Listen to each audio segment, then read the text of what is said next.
And he's captured historic moments like the aftermath of the bombing attack on U.S. Marines in Beirut. Now we're getting the stories behind the Pulitzer Prize-winning photojournalist Bill Foley's incredible photos. You don't want to miss this. He is next.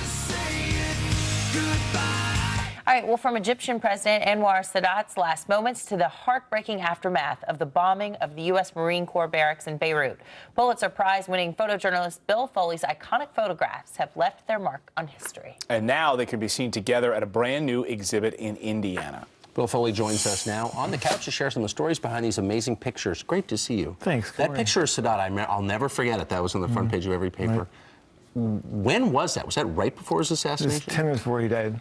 That's so you were there for the shooting? Yeah. What was that like? It was pretty intense. There was, obviously we didn't know what was going to happen. I photographed Sadat. I walked onto the other stand. I was going to photograph the tanks coming down the runway, sort of with the diplomats, and then all of a sudden the guys come off the truck, and I turned around and I didn't know if it was part of the script or not. And obviously it wasn't part of the script, and Sadat died. I ran back to photograph the aftermath, and it becomes chaos. And then, of course, the security people start looking at the foreigners. So I'm taking film on my cameras and putting my shoes because I don't want people to take the film on. Of course. So. Wow. Among some of the other famous photographs on display at this exhibit, you were, of course, photographed Nelson Mandela, which landed on the front cover of Time magazine. Right. Some other famous photos, of course, the horror massacres at the refugee camps in Beirut. That's the one, of course, the photos that won Pulitzer Prize for you. We're looking at some of these images now. How difficult is it as a photojournalist to not become part of the story when you're there? You're looking through the lens as chaos is erupting around you. You're recording what you're saying. It's become part of the story. I don't know how you mean become part of the story. As a journalist, you're recording the story, right? You're telling the story. We're trying to be objective. We're trying to remain, away from it. It's not about me. It's about the people I'm photographing. And as you're in there and in the elements trying to take the photographs, you're always looking for that one photo that tells the complete story. Right. How do you do that? And how frustrating is it as a photojournalist to only be able to tell the story with one photo?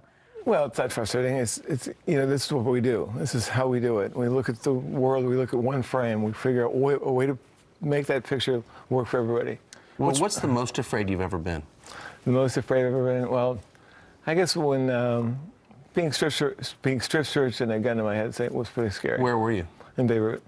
You know what's amazing? We're in an era of digital photography now, so you can look at hundreds of photos. You can pick from them.